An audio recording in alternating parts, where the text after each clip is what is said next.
Egyptian archaeologists made an extraordinary discovery near Cairo just recently. Drumroll, please.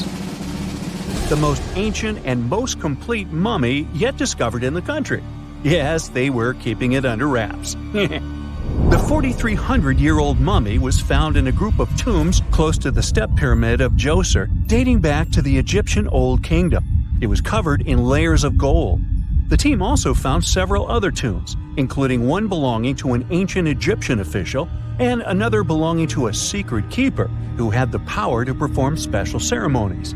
Another interesting tomb was that of a writer, which featured the largest statues ever found in the area. This vast burial site is also home to more than a dozen pyramids and resting grounds. Probably one of the most famous mummies in the world is that of Hatshepsut. She ruled Egypt like a boss for around 20 years, building all sorts of impressive buildings and creating new trade routes. But when archaeologist Howard Carter found her tomb in the Valley of the Kings, her sarcophagus was empty. However, Carter did find 2 coffins in another tomb, one of which belonged to Hatshepsut's wet nurse and the other to an unknown woman. In 2006, a team of specialists decided to investigate whether that mysterious lady was the queen herself. They found a molar tooth in a wooden box with Hatshepsut's name on it, and when they compared it to a gap in the mummy's mouth, it was a perfect match. Ramses II was a pretty impressive ruler, but it was his mummy that eventually made history. Now, we don't hear too much about his daddy. Okay, I'll stop. Ramses is considered to be the most powerful pharaoh in all of Egypt, as he reigned for a whopping 6 decades. He also lived to be over 90 years old. Now that's pretty amazing, considering the time he lived in. Ramses II supposedly had over 100 offspring too. Talk about a big family. When he passed away, his body was originally buried in the Valley of the Kings, but some sneaky guys tried to rob his tomb of all his treasures. Officials back in the day weren't having any of that though, so they moved his body to a secret location to keep it safe. Fast forward to the 1800s, and Ramses II's mummy was discovered along with a bunch of other rulers and important officials. But it wasn't in the best condition, so archaeologists flew it to Paris to get it, pampered. Problem was, he couldn't just be transported into another country. The only solution available was to give Ramses II his own passport. His occupation was listed as king, and the document even featured his photo. Most mummies aren't necessarily known for having the most hydrated skin. But that of an ancient woman, also known as Lady Di, proves otherwise. No, not that Lady Di. This wealthy lady from ancient times was discovered in an ornate tomb in 1971, and she looked fabulous, if we can say so about a mummy. Thanks to the special conditions in her tomb, like the moisture in the environment and the lack of oxygen, her body was almost perfectly preserved. Her skin was soft, her hair was on point, and she was still flexible. The museum that now proudly displays her mummy also shows a ton of fancy items that were buried with her, like dinnerware and musical instruments. Archaeologists investigated the mummy further and discovered that she passed away from a heart attack at around 50 years old. Even though it hasn't been around for over 2,000 years, Lady Di is still making history. The mummy of Oetzi the Iceman was discovered in the Alps in 1991. Austrian authorities initially thought he was a modern mountaineer because he was so well preserved. Turns out, he was actually from the Copper Age. He was found in a mountain pass over 10,000 feet above sea level. Through studying his mummy, we've learned so much about life in Copper Age Europe. For example, we know that he was a native of Central Europe and enjoyed eating meat. He also suffered from arthritis, narrowing arteries, and intestinal problems. But he likely used acupuncture and medicinal herbs to treat these conditions. And apparently, he was pretty handy with tools. He sharpened them just days before his untimely demise. Who knows if he was expecting trouble or just getting ready for some routine work. Now, King Tut and his story is most likely the one that made all mummies famous. This pharaoh passed away at the young age of 19, more than 3,000 years ago. But his mummy is still one of the most well-known in the world. When his tomb was opened in 1922, people went wild because it was still intact, unlike many other royal tombs. It had some seriously blinged-out coffins, including one made of solid gold. Not only did Tut's tomb give us a glimpse into ancient Egyptian history, but his mummy also taught us a lot about the time he lived in. DNA analysis helped identify his parents and revealed that the pharaoh had a rare bone disorder that might have made walking a bit tough. Now, Ginger is most likely one of the coolest mummies you'll ever hear about. He's like a time traveler from 5,000 years ago who's still looking fly with his golden hair and perfectly preserved nails. Ginger was discovered in Egypt and is believed to be the earliest known mummified body. Before people even knew about mummification, they used to place bodies in shallow graves in the hot, dry sand. And since the sand absorbed all the water, bacteria couldn't reproduce and the body was preserved naturally. Now, scientists are not sure if Ginger's preservation was intentional or not, but since he was buried with some pottery vessels, it's likely that whoever buried him knew some serious preservation techniques. If you want to meet Ginger in person, he's currently chilling at the British Museum. One Dutch art collector bought a statue from Asia and ended up finding a weird discovery. The statue contained a mummy hidden inside. Unfortunately, the body was too fragile to move, so they had to leave it there. The coolest part is that this mummy is over 1,000 years old and was on display for 200 years before being encased in the statue. When scientists did a CT scan, they found out that the mummy was filled with paper scraps covered in writings. Experts think he might have done this thing called self-mummification, which is a pretty intense process involving a special diet and tea that makes your body less prone to bacteria. Only a few people could handle this ritual, and those who managed to do that were seriously respected. No other Egyptian queen has baffled scientists and historians like the stunning Nefertiti. Based on her statues, she was known for her slender neck, wide eyes, and high cheekbones.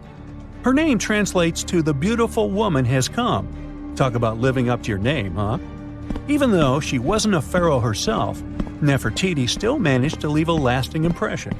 Written records suggest that, as a wife and queen, she held an incredibly influential role. Because of her power, she was indeed admired, but she also managed to make quite a lot of enemies throughout her life. She was also related to King Tut, but not biologically. Rather, she was his stepmother. So far, locals have yet to identify her mummy, but that may soon change.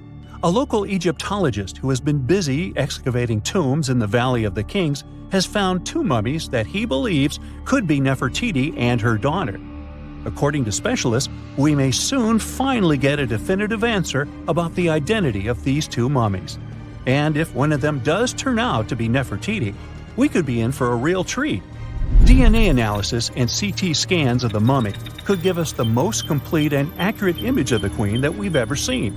It's crazy to think that we've only scratched the surface of what lies beneath modern-day Egypt. Nefertiti ruled during a time of great power and prosperity in Egypt, but unfortunately passed away in a period of social turmoil, leading to her gravesite being lost. Now, where's my mummy? Let's face it, most ancient tombs have been looted at least once. No matter how scary the rumors could have been, most mummies were open too. But one. This is the Bashiri mummy, and it puzzles everyone so much that nobody dares to see what's inside. Meet Howard, but you must know him already if you're into Egyptian history. He's primarily famous for discovering King Tut's tomb back in 1922.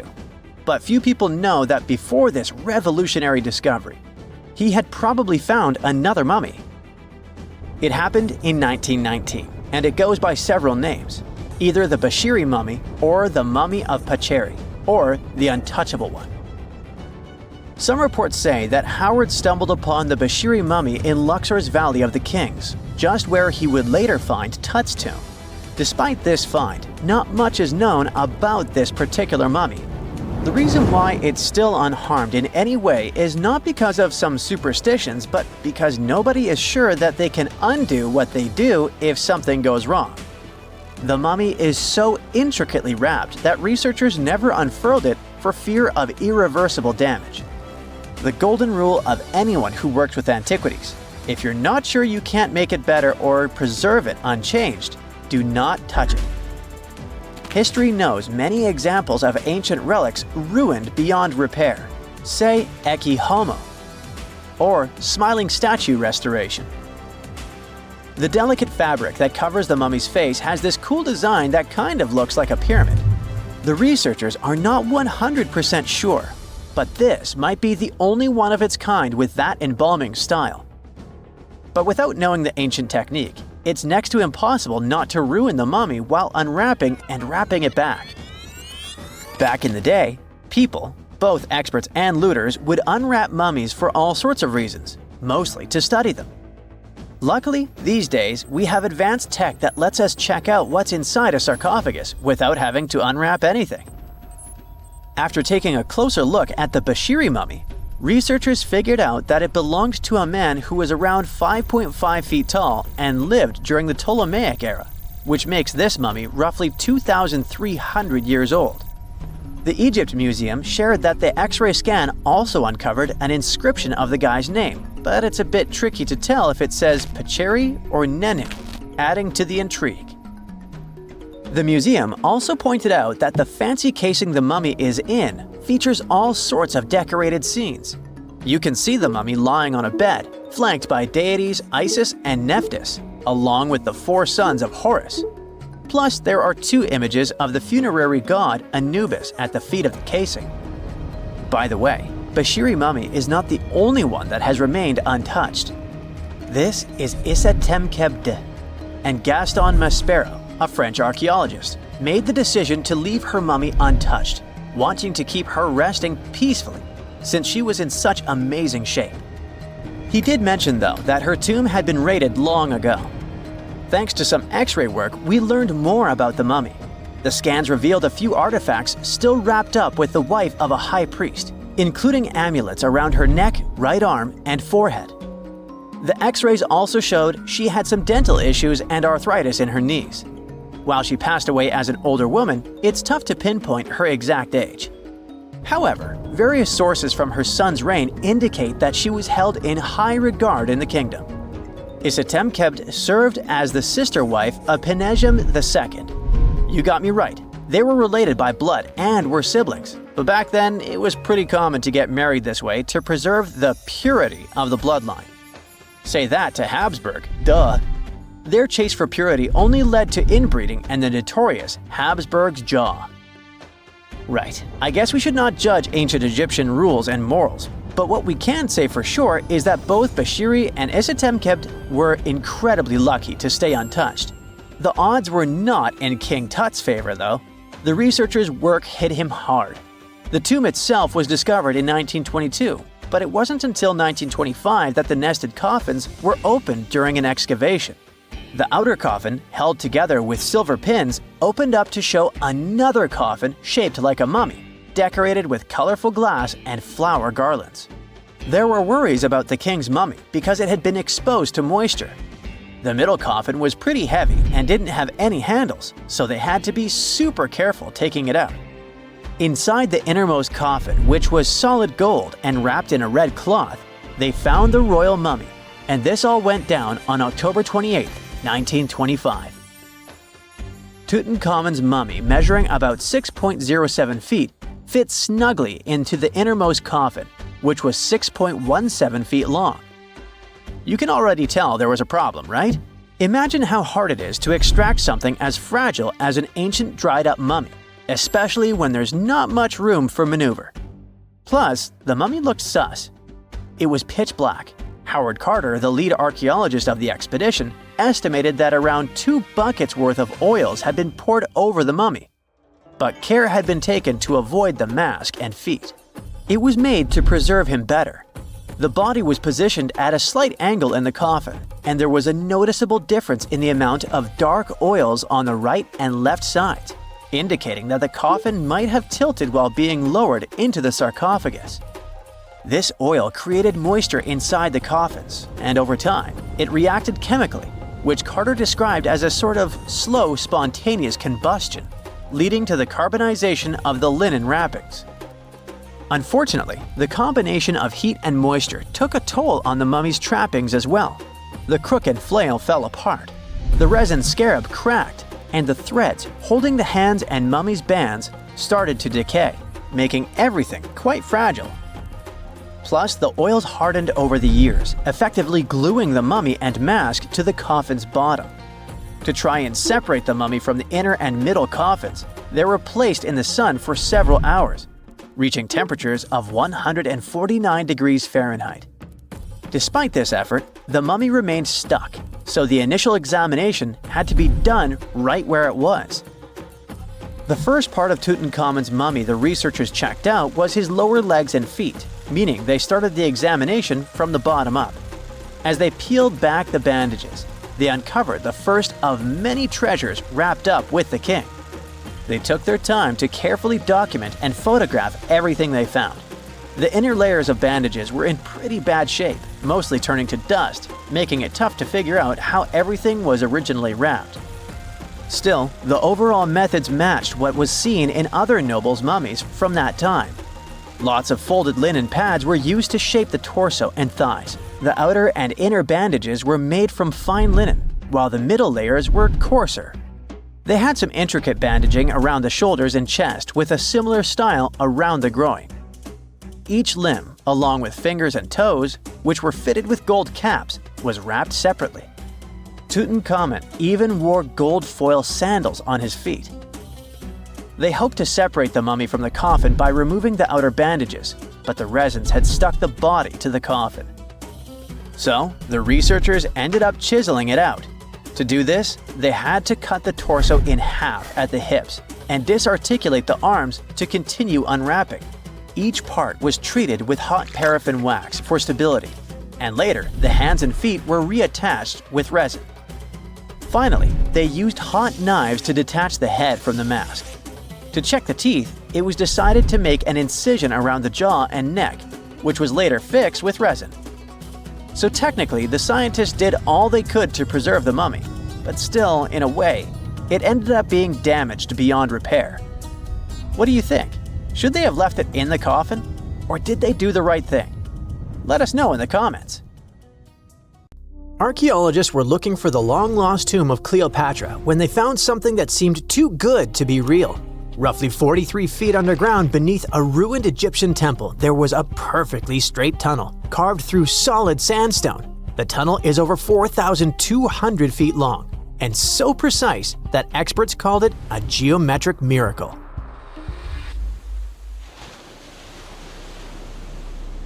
The tunnel sits beneath an ancient city west of Alexandria, near Egypt's Mediterranean coast.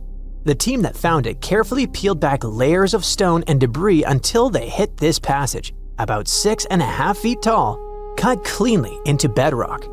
There were no collapse marks or wandering curves, just precision. If you've ever tried to drill a straight hole into a wall at home and failed within seconds, imagine doing this underground for nearly a mile. Ancient builders had no GPS, no lasers, no modern surveying tools. Yet, this tunnel stays remarkably level over its entire length. That means they understood gradients, angles, and distance in a way that goes far beyond stack stones and hope. Engineers today rely on machines to maintain that kind of accuracy underground. These people relied on knowledge, repetition, and patience. Parts of the tunnel now sit underwater or collapsed, probably after several earthquakes that struck the region centuries ago. Some experts think the tunnel may have once connected the temple to water sources or ritual areas closer to the sea. Archaeologists noticed that the Egyptian tunnel is an exact replica of the Eupalinos tunnel in Greece. It's believed to be one of the most important engineering achievements of antiquity, which only makes the Egyptian tunnel more special. Underground passages in ancient Greece linked temples to sacred springs. Back in ancient times, people moved through space in specific ways, underground and above, to reenact myths and journeys of gods. A tunnel like this could represent a path to the underworld, rebirth, or divine transition. Nobody would invest this much effort in construction just for decoration. Plus, in earlier digs at the site, archaeologists pulled up all kinds of artifacts. including coins with the names and faces of Cleopatra VII and Alexander the Great. They also found figurines, statues of deities, a mummy with a gold tongue, and even an entire cemetery packed with Greco-Roman style mummies. The perfect geometric tunnel isn't an isolated flex. Not far away, underwater archaeologists off the coast of Alexandria uncovered something that sounds like it belongs in a royal travel documentary. A 2,000-year-old pleasure boat that once glided along the Nile. And this wasn't just another fishing vessel or cargo barge. It likely stretched over 115 feet long and 23 feet wide, and had a decorated cabin, plus around 20 rowers, which turned the river into a moving palace. This isn't speculation pulled out of thin air. An ancient Greek geographer named Strabo wrote about these exact boats around the 1st century BCE. He described lavish vessels used by royalty during festivals and ceremonial outings in Alexandria. For years, historians treated that as a poetic exaggeration. Then, this wreck surfaced, and suddenly, Strabo sounded less like a storyteller and more like a witness. Even ancient art backs it up. The Palestrina mosaic from Italy shows richly decorated boats floating down the Nile. They match both the texts and the physical evidence almost perfectly. Inside the wreck, archaeologists found something small but incredibly human. Graffiti scratched into the wood in Greek. Just writing left behind by someone who stood on that deck 2,000 years ago. Researchers haven't fully decoded the text yet, but its existence alone matters. It tells us this wasn't just a floating symbol of power. People lived on it. It was sort of like a modern luxurious yacht, and the Nile was like a highway. All types of vessels with passengers were moving back and forth, visiting friends, carrying their goods for trade, doing business, and, of course, going on pleasure cruises. The location of the pleasure boat makes the story even better. The boat sat near the temple of Isis on Antirodos, an island that once hosted royal and religious buildings before earthquakes and rising seas erased it from the surface.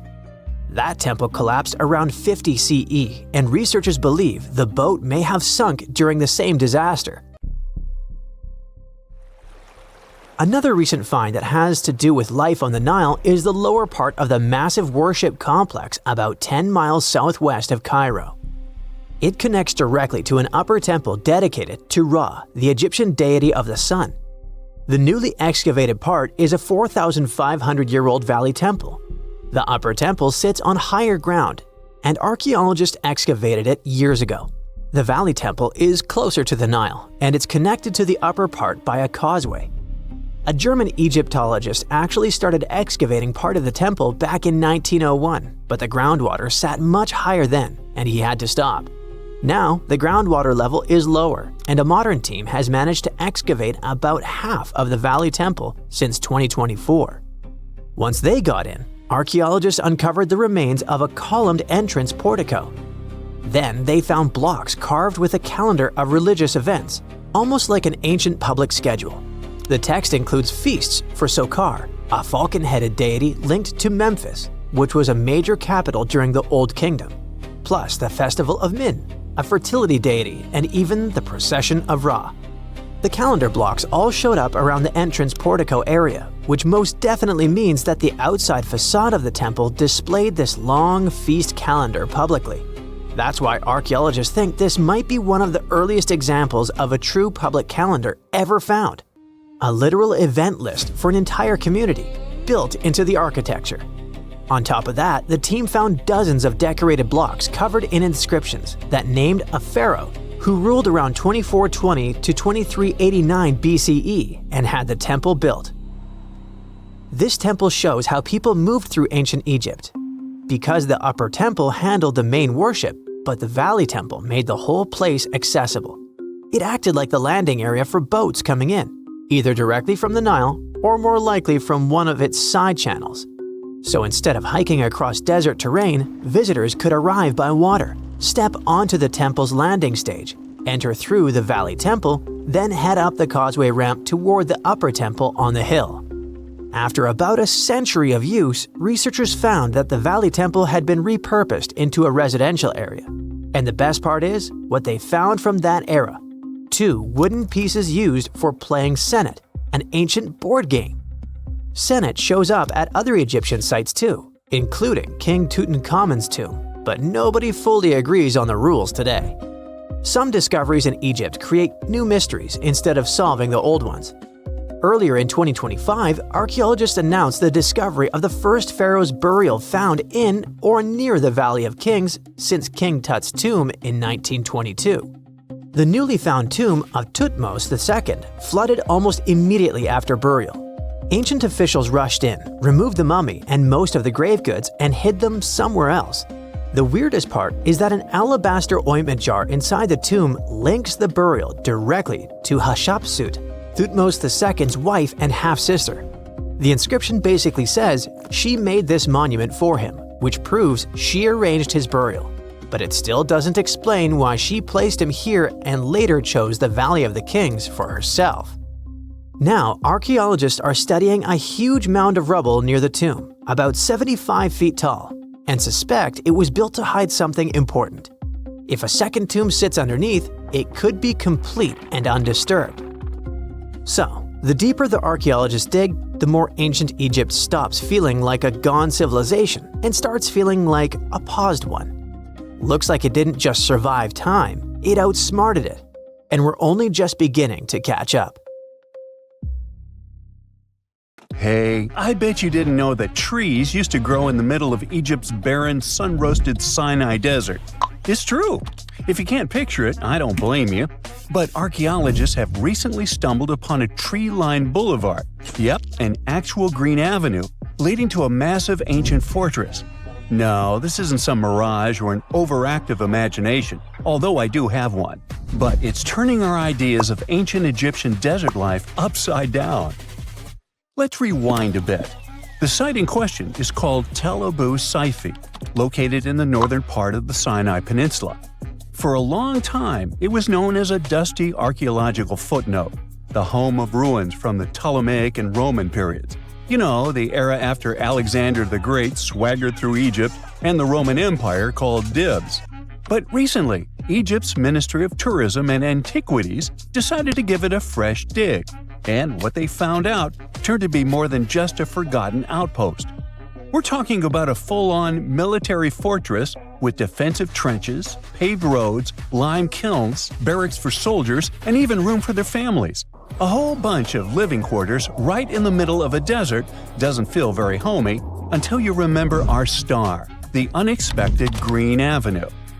This road was over 300 feet long and 36 feet wide, as long as an American football field, paved with limestone slabs and lined with more than 500 clay planting pits. These weren't for show, they held actual trees, creating a shaded tree-line entrance straight to the fortress. Imagine walking through that, the sun blazing overhead, and suddenly, blessed shade. Ooh. Now, that's not just a grand entrance, that's an ancient red carpet, or maybe a green one. But this wasn't about curb appeal. The existence of hundreds of trees in a desert landscape over 2,000 years ago tells us something big. You see, the Ptolemaic Egyptians weren't simply good at building monuments, they were also masters of water management. In a place where rainfall is rarer than a selfie with a pharaoh, they somehow found a way to grow rows of trees. Now, let that sink in. To irrigate that many trees in a desert, they must have had a sophisticated irrigation or water transport system, something capable of moving and distributing water efficiently in this harsh climate. Maybe they channeled groundwater, or maybe they captured seasonal rain, or maybe ancient sprinkler systems. Okay, maybe not that fancy. But still, it's clear they were ahead of their time. Here's the thing, we already know the Egyptians mastered water control. They harnessed the Nile with ditches and canals to feed distant fields. So irrigation wasn't exactly a mystery to them. They had the skills and the knowledge. And sure, scientists still debate what the Sinai climate was like 2,000 years ago. But many believe it may have once been greener. After all, take one look at those dramatic mountains and rocky landscapes, shaped and sculpted as if by brute force of ancient rivers. And it's hard not to think that water once played a bigger role out there. Plus, archaeologists have found tons of evidence showing that Ptolemaic Egyptians cultivated fruits, vines, and trees on a large scale. In other words, growing a forest in a desert might feel wild to us, but to them, it was just another Tuesday. And now, this green avenue is making archaeologists wonder, what if similar irrigation systems were used elsewhere, say for transporting the enormous stones used to build the pyramids? There's already a theory that ancient rivers or human-made canals helped move those stones. And the Tel Abydos Saifi discovery? Well, it might just be the missing puzzle piece. This isn't just a dream. Back then, rivers were like highways, power grids, and cargo trains of the ancient world, all rolled into one. Egyptians used them for everything: irrigating crops, trading goods, powering industry, and even mobilizing for war. If you were doing something important, odds are it involved a river. But wait, it gets even better. Excavations revealed deep defensive trenches, like ancient moats, dug more than 6 feet deep around the fortress. Those weren't just muddy ditches. They were part of an elaborate defense system designed to be filled or bridged to control access. Think of it as ancient Egypt's version of a retractable security gate, minus the hydraulics. And while the trenches were keeping intruders out, life inside the fortress was bustling. Remember how we said archaeologists had found military housing units? It turns out soldiers might have lived there with their families. So this wasn't just a barracks, it was a thriving community, with meals, routines, kids playing, and probably a whole lot of ancient gossip flying around the dinner table. In addition to all the military stuff, researchers found 4 massive lime kilns used to produce quicklime, an essential ingredient for making construction mortar. These kilns are a big deal because they suggest that during the later Roman period, Tel Abydos Saifi turned into an industrial hub. It was like the Home Depot of ancient Egypt, churning out materials to build and repair buildings. But here's where the plot thickens.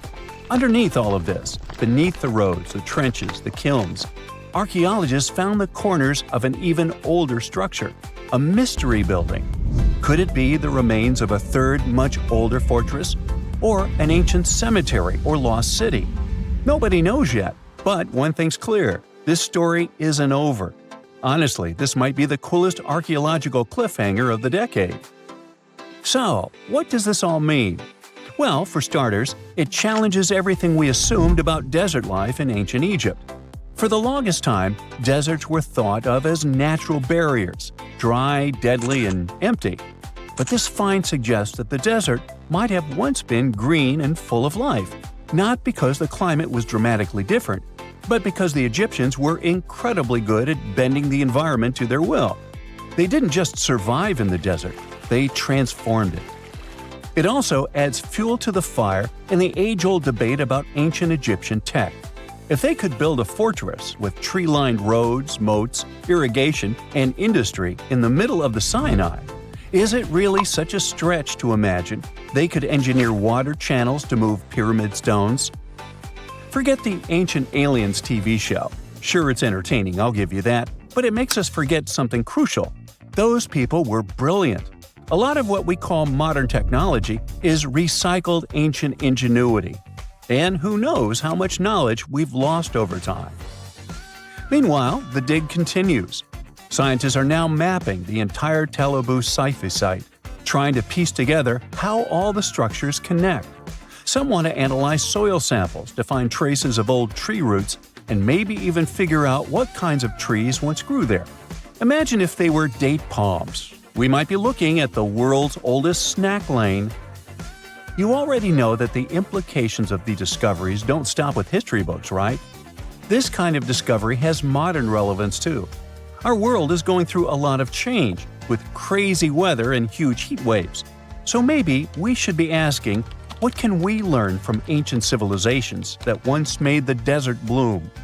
If nothing else, Tel Abydos Saifi reminds us that the ancient Egyptians were more than just pharaohs, pyramids, and mummies. They were visionary planners, eco-architects, and straight-up problem solvers. They didn't wait for nature to hand them what they needed. They engineered it. And thanks to discoveries like this, we're getting a clearer picture of just how advanced and, frankly, how cool ancient Egyptian civilization really was. So next time someone tells you deserts are just empty wastelands, you can hit them with this fun fact. Over 2,000 years ago, in the heart of the Sinai desert, there was a fortress with a tree-lined avenue, moats, military housing, an industrial center, and even a secret underground structure. Take that, sand dunes! Who knows what else is still buried out there, waiting to rewrite history? For over 3,000 years, no one knew this place even existed. And then, out of nowhere, archaeologists digging near Alexandria uncovered something absolutely shocking: a forgotten Egyptian city. This place is buried under Greek ruins, hiding secrets that could rewrite the history of pharaohs and their armies. And one of the artifacts, which looks like a simple wine jug, changed everything. We thought that we already placed all the important parts on the map of ancient Egypt: pyramids, Thebes, Luxor, Alexandria. But nope, the map just got an update. The new city was a big deal, and it's about 3,400 years old. It's just been discovered at the site called Kom el-Nugus. This place is located west of Alexandria and tucked between the Mediterranean and a saltwater lake called Lake Maryut. This discovery raised a few eyebrows. Scientists thought that this place used to be empty and that it was only settled by the Greeks in about 332 BCE. But it turns out that people lived in Kom el-Nugus way before that. When archaeologists were digging through Greek ruins, they started noticing something unexpected: mud brick walls. Yep, you know, the pyramid type. That's the kind Egyptians built during the New Kingdom. These mud bricks were made from mud, clay, sand, and straw. These ingredients were mixed with water and dried in the sun, not baked. Egyptians used them for thousands of years to build houses, temples, palaces, and yes, the pyramids. Of course, other civilizations did use mud brick too, but Egyptian mud brick is kinda quirky. They used straw that grew in their regions, layout styles, and mortar. That's what helped the experts realize that Egyptians used to hang out in Kom el-Nugus. That alone raised eyebrows, and then they found more: an entire street layout, buried structures, and even a temple built by Ramses the Great himself. His name speaks for itself. This guy was one of the most famous pharaohs in all of Egyptian history.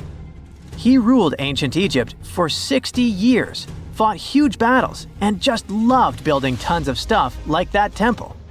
People loved him so much that later pharaohs literally pretended to be him or wrote his name on their buildings. That's when archaeologists realized that they weren't looking at some dusty mud bricks of a tiny village. That's an entire buried city. They immediately started digging more. Turns out the whole place wasn't random. It was built with great care. The streets had drains to stop rainwater from damaging the soft mud-brick walls. There were also small tomb chapels with writings about soldiers. This suggests this place might have been the military base, and that changes a lot. In ancient Egypt, when the military showed up, there must have been a reason. So what was it? Protection? Conquest? Control of something important? In the case of this city, it was probably about wine, water, and trade on the edge of the desert. What's even crazier is that we still don't know just how big it was. The team has only uncovered part of it so far. There could be fortifications, warehouses, administrative buildings, or even more religious or royal structures waiting underground. We also don't know what this town was called in ancient times. That name is still buried. But it might be uncovered someday, maybe inside a wall, maybe on a scroll, maybe on another broken jug. One of those already turned out to be a mind-blower. A chunk of a ceramic jar, called an amphora, had a royal seal pressed into it, and that seal bore the name Merytaten. Princess Merytaten wasn't just anyone. She was the eldest daughter of Queen Nefertiti and the older sister of King Tutankhamun. Yes, that's right. Both Nefertiti and King Tut were involved here. All that was about a century before Ramses the Great built one of his temples here. Looks like the city was founded back in the days of another pharaoh, the pharaoh Akhenaten, husband of Queen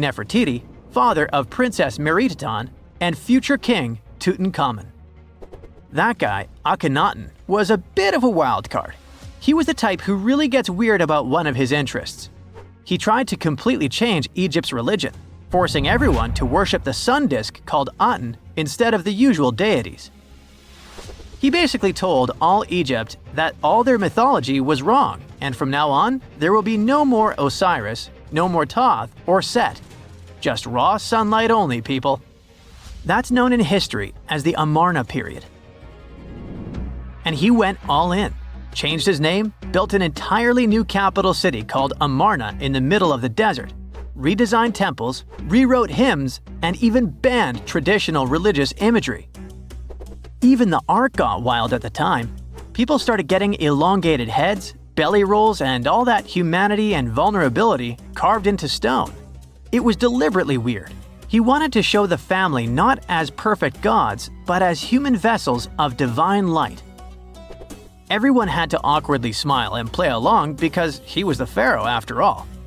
The wackiest part is that after his rule, his son, Tutankhamun, reversed all the sun disk-related stuff. He literally changed his name from Tutankhaten, which means living image of the Aten, the sun disk, to Tutankhamun, which means living image of Amun, one of the great older deities. King Tut brought back the old deities, reopened the temples, and erased as much of Akhenaten's legacy as possible. Looks like his family didn't really like the sun cult after all. Meanwhile, this discovered wine jug shows that the city was probably active, thriving with life during Akhenaten's times. That's huge. Up until now, there was no clear evidence that his radical ideas and projects extended all the way to the north. The jug also shows that vineyards and wine production reached all the way to the north in ancient Egypt. Wine really was a huge deal, worthy of placing a military base here. Princess Merytaten most likely used this jug.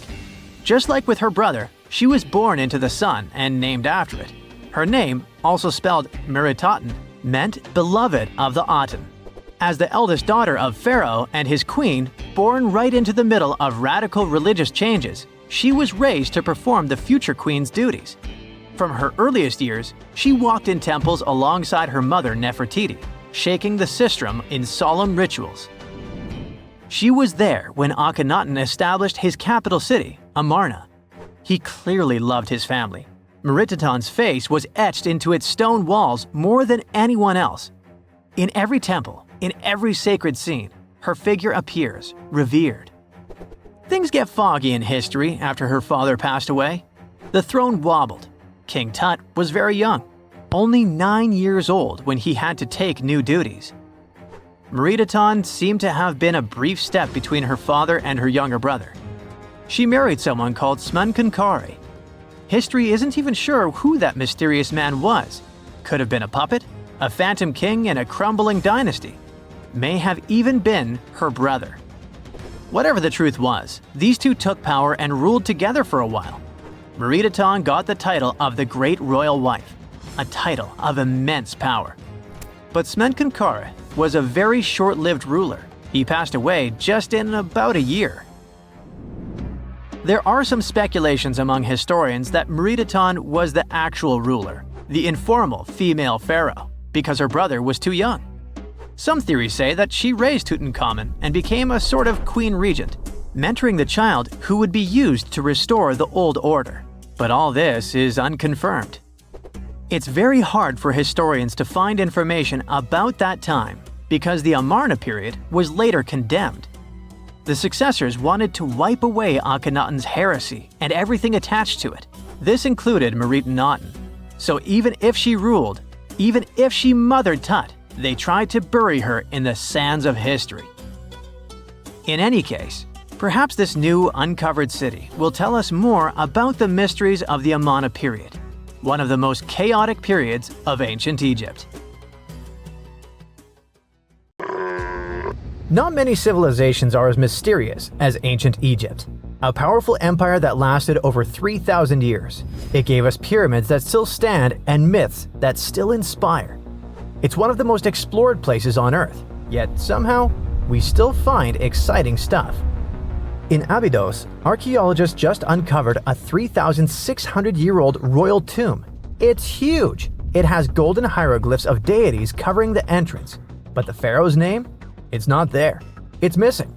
Who was this ruler? And what new chapter could this open in Egypt's story? If there's one place in Egypt where the line between life and demise feels thinner, it's Abydos. To the ancient Egyptians, this was sacred ground. They believed it was the burial place of Osiris, the god who literally passed away, had his remains separated, and came back to life to rule the underworld. Because of that, Abydos became Egypt's spiritual gathering place. Pharaohs built amazing temples here, like the Temple of Seti, famous for its King's List, a wall that has the names of 76 pharaohs carved in it. Pilgrims came from across Egypt, leaving offerings and participating in Osiris festivals, where his demise and rebirth were ritually reenacted. It wasn't just symbolic worship, it was Egypt's version of Comic-Con. But instead of cosplaying superheroes, people reenacted gods coming back to life. Obviously, pharaohs competed to be buried as close to Osiris as possible. Abydos became part cemetery, part holy city, part afterlife insurance policy. Fast forward thousands of years, and we still uncover remarkable stuff around Abydos. That's the case with the recently discovered tomb. In early 2025, a joint team of researchers from the US and Egypt decided to dig beneath a rocky rise ominously called Anubis Mountain. You remember Anubis, the jackal-headed deity who guarded cemeteries. The uncovered royal burial was hidden 23 feet below the surface. Sadly, even though it eluded archaeologists for so long, robbers had already taken away with treasures ages ago. They could definitely tell this was a tomb of someone super important. Similar to how you can walk around a mansion with no furniture but still deduce that someone rich must have lived there. The chamber had mud brick vaults rising over 16 feet. That's taller than a female giraffe standing upright. For something built 36 centuries ago, it still felt enormous. However, when you remember that Egyptians were masters of architecture, nothing seems surprising. So no treasures, no golden mask, and sadly, no name. The cartouche that should have spelled the king's identity was unreadable. Egyptian tombs usually bragged about who was inside. In ancient Egypt, a cartouche was basically a big oval name tag for kings wrapped in hieroglyphs. Think of them as VIP passes that worked in both this life and the next. Without it, your soul couldn't check into the afterlife hotel. That's because to the Egyptians, your name, your ren, wasn't just so your teacher could distinguish you from kids with the same haircut. It was a core part of who you were. As long as your ren survived, so did you. To have your name forgotten was considered a fate worse than passing away. A soul cannot journey without a name. That's why you'd see cartouches all over the place, on temples, obelisks, jewelry, statues, and tomb walls. It wasn't there just for the marketing. It kept the pharaoh's presence front and center everywhere you looked. Imagine building a massive tomb only for 3,600 years later to walk in and go, who is this guy again? Not cool at all. That's why it's fair to imagine our nameless pharaoh haunting the robbers for all eternity. So yeah, cartouche was considered very significant. One of the most famous and mind-blowing examples comes from the tomb of Thutmose III. His burial chamber and sarcophagus were literally shaped like a cartouche. In other words, the entire room was a living architectural symbol of his name. Thankfully, in the recently discovered tomb, not everything was erased. Painted in golden hues at the entrance were two familiar guardians, deities Isis and Nephthys. Isis was the magician who stitched Osiris back together and breathed life into him. Nephthys, her sister, was the eternal mourner and protector of the mummy. Together, they promised that whoever rested here would not face the afterlife alone, and it's one additional proof of the importance of the mysterious pharaoh. So, who could this be? To answer that, we need to go down history lane. This tomb dates back to Egypt's messy chapter called the Second Intermediate Period. Instead of one ruler in charge, the country had many rival kingdoms, each with its own little power base, like a real-life Egyptian version of Game of Thrones. And right in the middle of that chaos was Abydos. For a while, it was home to its own line of kings, the so-called Abydos dynasty. Those weren't the pyramid builders everyone knows, and that's why they're so mysterious. They left behind almost nothing. No great monuments, no sprawling cities, just fragments of names on broken blocks. For centuries, many scholars even doubted they existed at all. That sorta changed in 2014, when archaeologists uncovered the tomb of Senebkay, one of those shadowy kings. Now, everything we know about Senebkay points to him having quite a story to tell. His bones revealed 18 deep wounds, the kind you get in battle. He had blows to his skull, back, and hands, and likely lost his life fighting, making him one of the few pharaohs we know who sadly fell in combat. His tomb was modest, with reused artifacts from earlier kings, but it delivered one priceless thing: proof. Until Senebkay, the Abydos dynasty was just a theory. With him, it became real. And that's why the new discovery could be a big deal. The newly uncovered royal tomb at Abydos shares the same layout and style as Senebkay's. It has limestone chambers, mud brick vaults, and protective deities, although it's much bigger. Which again raises the possibility that we're looking at an even earlier, more powerful ruler of Abydos. Whoever he was, he wanted to be remembered alongside the greats. Which is ironic, because it seems that history tried erasing him. Perhaps additional findings alongside his tomb could tell us more. Yes, there's more, and it's actually pretty cool. Not far from Abydos, in the village of Banawit, archaeologists uncovered a Roman-era pottery workshop. Yeah, you heard that right, a pottery factory close to a pharaoh's burial ground. The site had huge clay kilns, storage rooms, and even broken shards called ostraca. They were basically ancient sticky notes. Except instead of shopping lists, those had receipts scratched onto them in Greek and Demotic Egyptian. Little records of everyday transactions, the kind of thing you'd never expect to find near a lost dynasty king. Honestly, the potters missed a chance. Forget boring receipts, they should have been selling Osiris's mugs and Anubis figurines to pilgrims and tourists. But that's not all. It seems that centuries later, during the medieval period, the same ground became a cemetery. Archaeologists found mud brick graves with skeletal remains. This could mean that Abydos kept its aura of significance for hundreds of years after the Age of Pharaohs. So why this hill again and again? Is this place really a getaway to the afterlife? It is, after all, the very place where Osiris is said to rest. That belief lingered like a shadow for thousands of years, strong enough to pull in pharaohs and later medieval families. Different rituals, same sacred ground. Although, to be fair, the Romans weren't here for Osiris. They came to make pots. The story of Abydos is not over. The excavations will continue, and who knows what else could be discovered in the future. Today, archaeologists are armed with tools that are basically X-ray glasses for the desert. Every scan could reveal a hidden chamber, or if we're lucky, finally give our nameless pharaoh his wren back to him.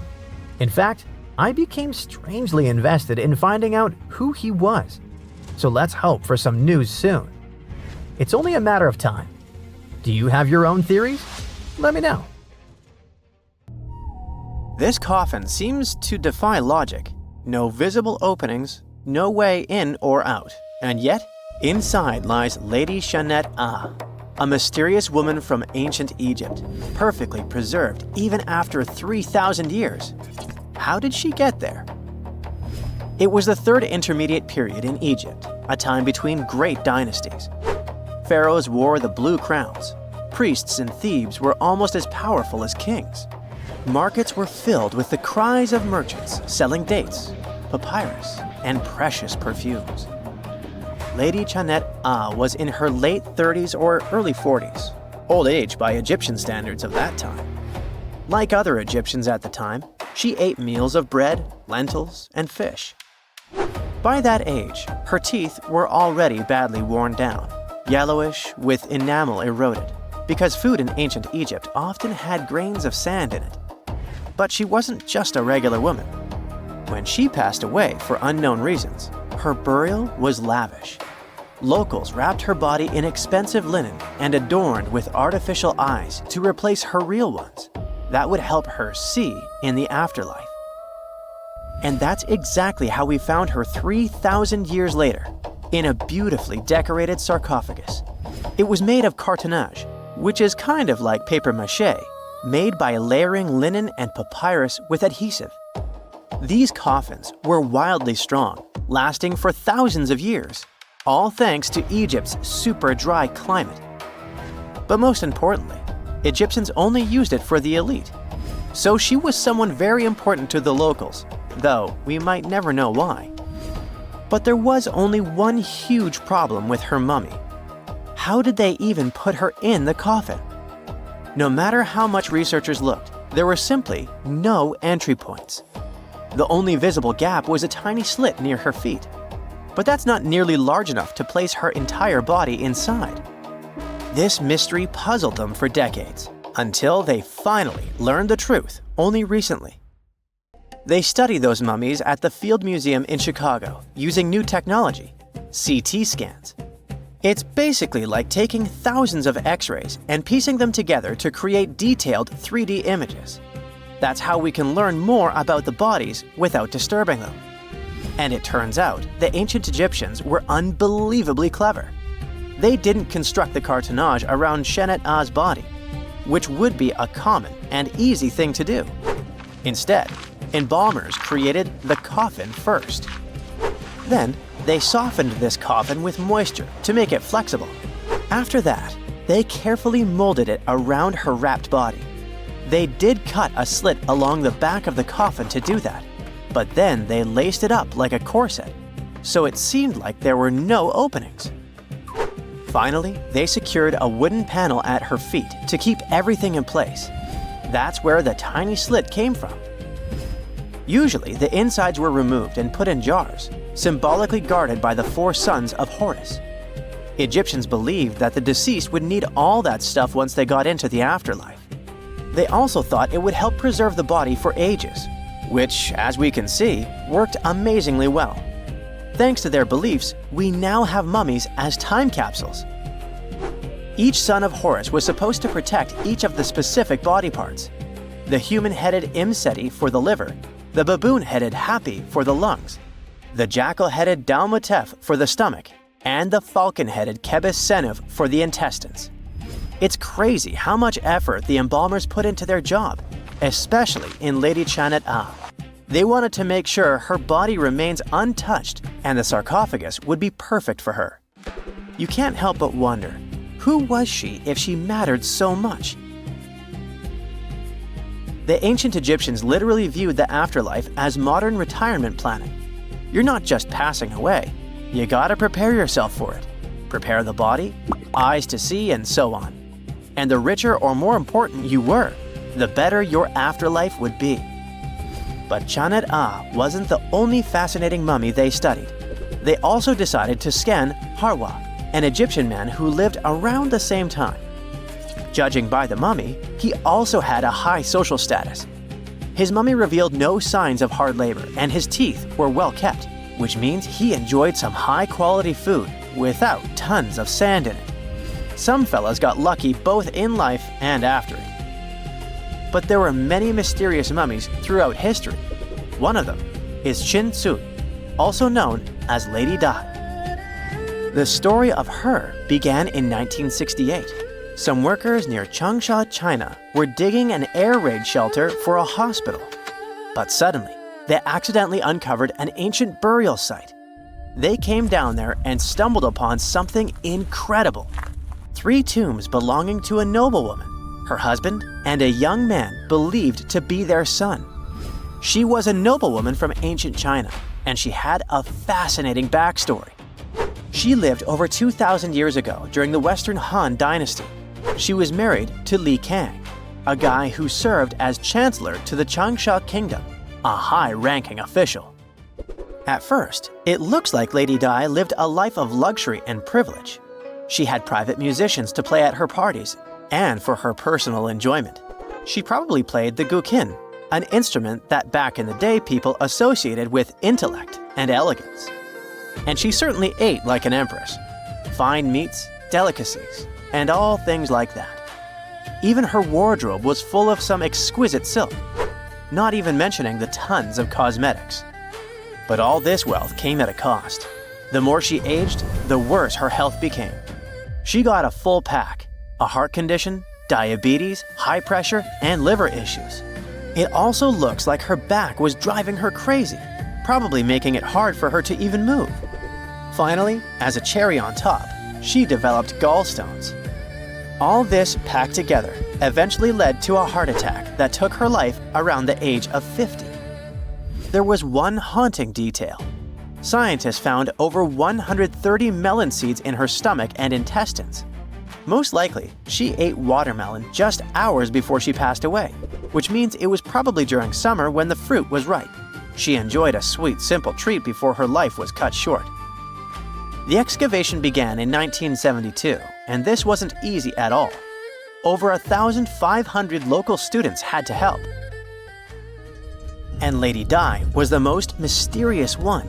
She was buried in 4 rectangular pine boxes, one inside the other like a Matryoshka doll, all wrapped in 20 layers of silk, and all that sealed with lots of charcoal and white clay.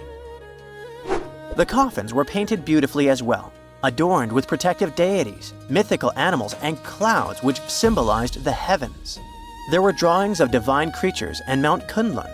The myth said that on this mountain, people reach eternal happiness. All this told us a lot about the Han Dynasty, their beliefs about afterlife, art, daily lives, and their remarkable craftsmanship. And then researchers finally got to the body. It was astonishing. Soft skin, joints that could still bend, and in general, she was almost intact. She even kept her hair, eyelashes, fingerprints, and even traces of blood. It's like she literally passed away only a few weeks ago. Ancient people used a very clever technique to preserve her. It looks like embalmers put her into some weird, mysterious acidic liquid. This liquid prevented bacteria from growing. Unfortunately, it also gave rashes to all the scientists that touched Lady Di. And this rash lasted for 3 months. And you know what they buried together with her? Over 1,400 artifacts, mostly personal stuff like silk clothes, cosmetics, and musical instruments. Even food, grains, meats, wine, and pastries.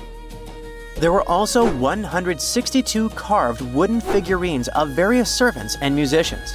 It's possible that they were either just there to service her even in the afterlife, or maybe based on her actual servants. Most people know that pyramids were built as grand tombs for the pharaohs, designed to ensure they had a smooth journey to the afterlife. The Great Pyramid of Giza, for instance, was constructed for the pharaoh Khufu. But what most people don't know is that this whole pyramid building trend started right here with the step pyramid of Djoser about 4,700 years ago. This massive structure was built for Pharaoh Djoser, a ruler from Egypt's 3rd dynasty.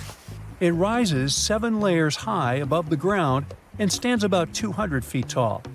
We think of it today as a phenomenal architectural project, but for ancient Egyptians, the step pyramid of Djoser turned out to be more like a massive experiment, a trial run, if you will, to perfect their building skills before they moved on to even more ambitious pyramids.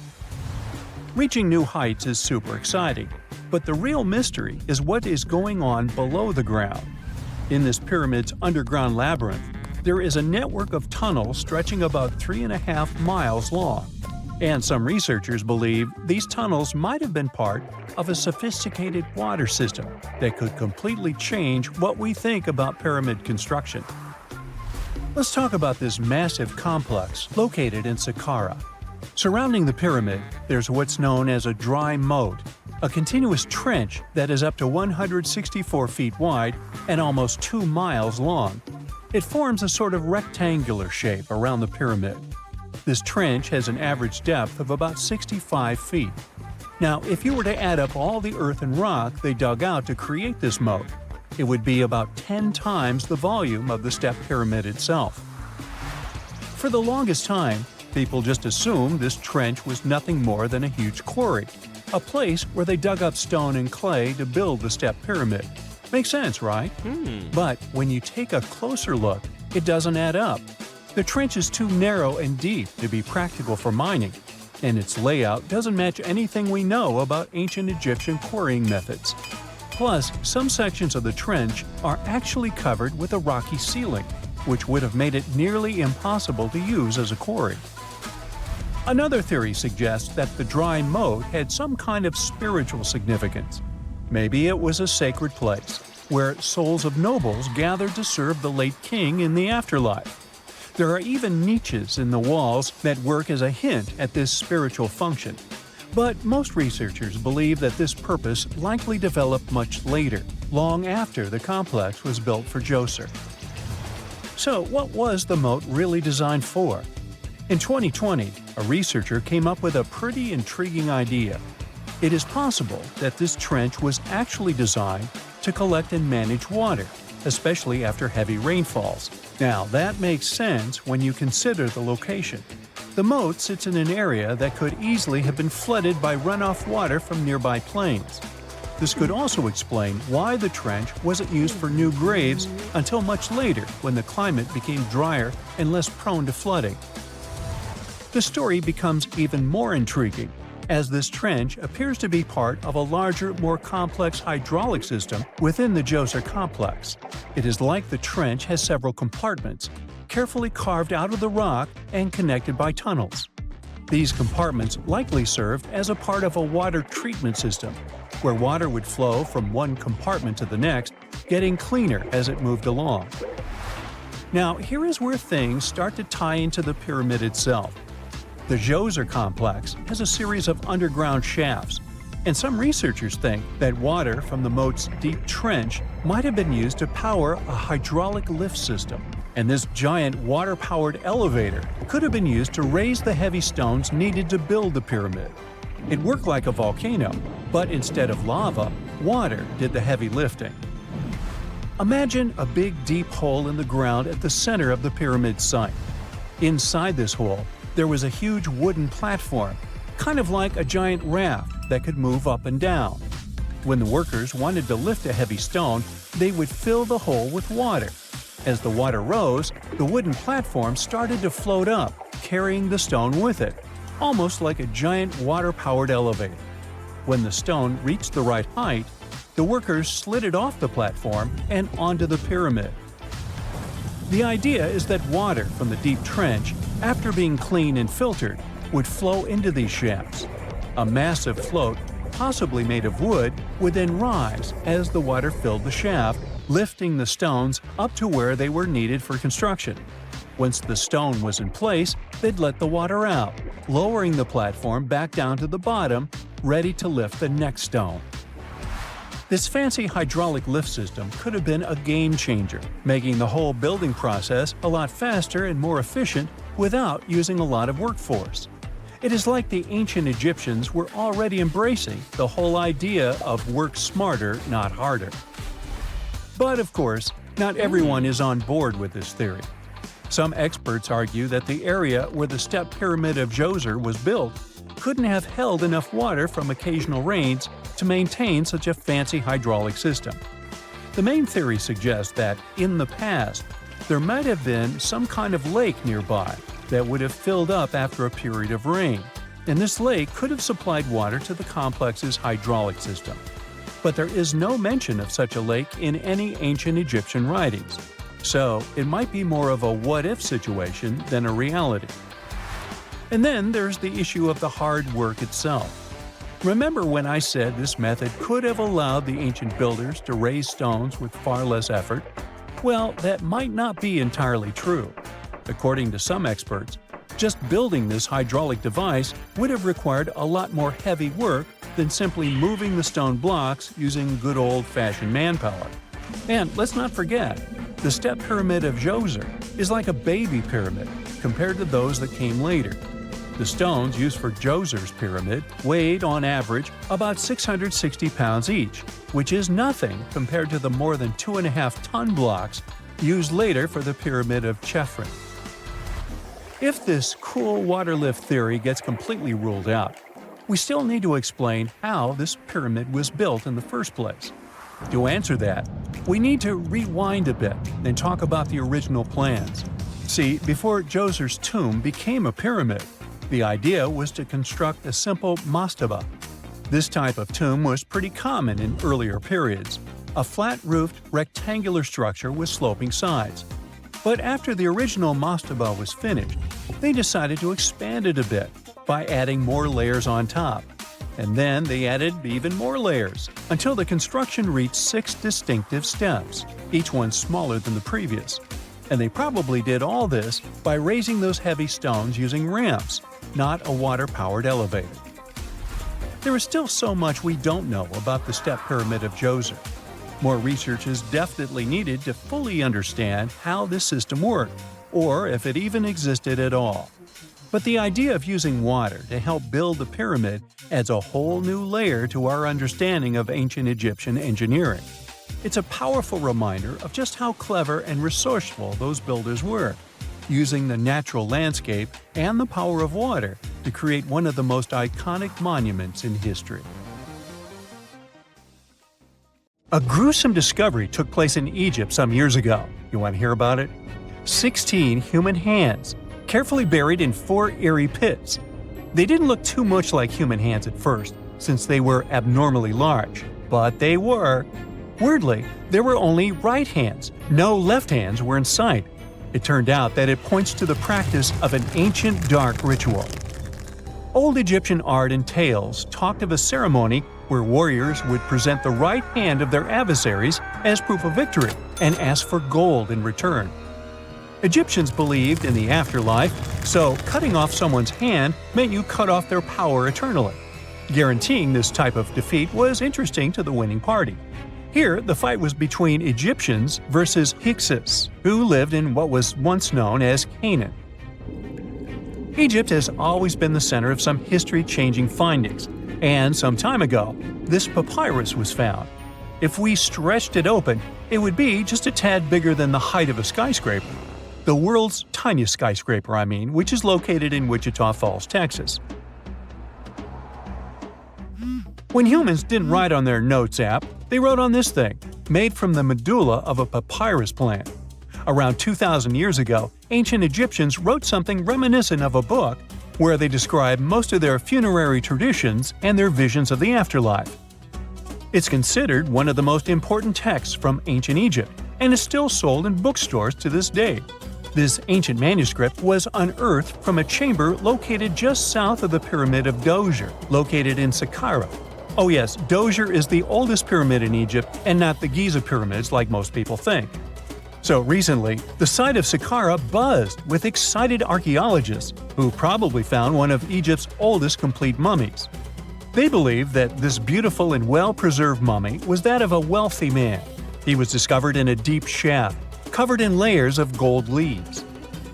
There are many symbols that show he was an important and wealthy man, like the band he wore on his head, the bracelet on his chest, and the fact that he was embalmed with a tunic, which was reserved for Egypt's finest. The most exciting part of the entire discovery was finding the resting place sealed with mortar, just as the ancient Egyptians had left it 4,300 years ago.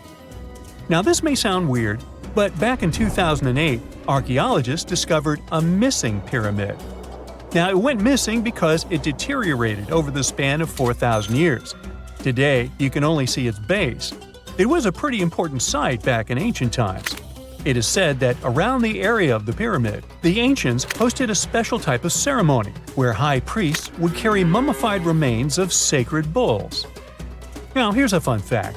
Ancient Egyptians believed that Apis bulls were earthly incarnations of the city deity of Memphis and was connected to rites of fertility. It wasn't just any Apis bull, though. They needed to be all black, with a single white mark between its horns and a bunch of very specific characteristics. They were selected by the local priests and honored until they passed away. After that, they were mummified and buried in underground galleries. Meanwhile, this missing pyramid sort of disappeared around the 1800s. It was a German archaeologist who first found it in the village of Saqqara. He called it the Headless Pyramid when he first found it. But then, years after the official discovery, the desert sand came along and covered the whole thing. There were some excavations between the 19th and 20th centuries, but they weren't too systematic. That's why scientists were so thrilled when they dug an entire pyramid's base after removing the 25-foot mound of sand that was covering it. Oh, and it turns out American archaeologists are excavating a cemetery in Egypt that could contain over 1 million mummified bodies.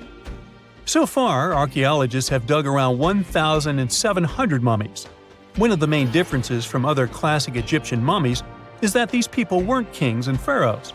They were commoners that most likely lived about 1,500 years ago, when Egypt was controlled by the Roman and Byzantine empires. The name of the cemetery is cool, though, the Way of the Water Buffalo, just in case you want to check it out on your next trip.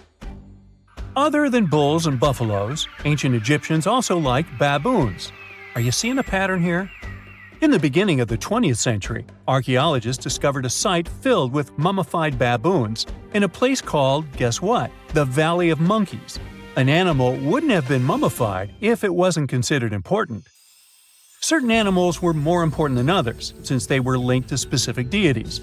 Jackals were connected to Anubis, the ancient god of the afterlife, and cats were likened to the female deity Bastet. Baboons were a pretty big deal, since they were believed to be connected to Thoth, the deity of wisdom and advisor to Ra, one of Egypt's supreme deities. The archaeologists who studied these animals weren't too happy.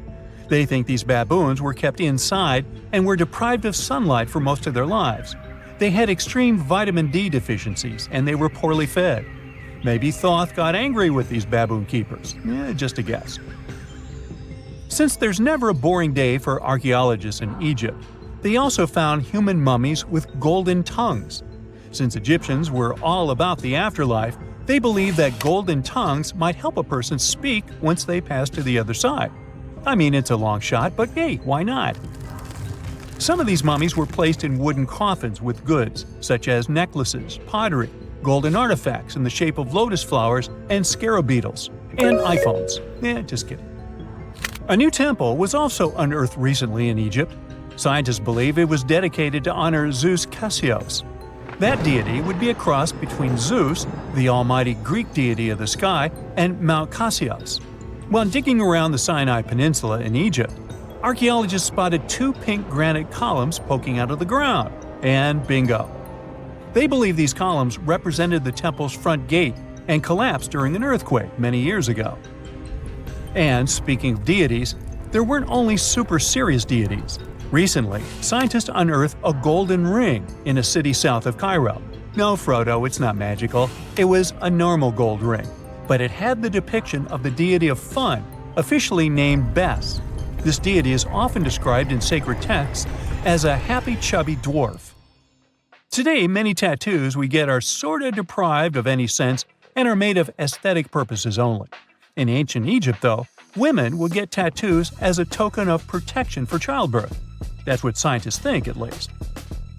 Around the Nile region, scientists found some mummies that had well-preserved tattoos, which is a rarity since the skin deteriorates so easily. 2 of these women tattooed their lower backs, and the drawings were simple. They were mostly pictures, including that same chubby dwarf we just talked about, Bes. He also had a side hustle as the protector of women during childbirth. Now, would you believe me if I told you ancient Egyptians invented robots? No?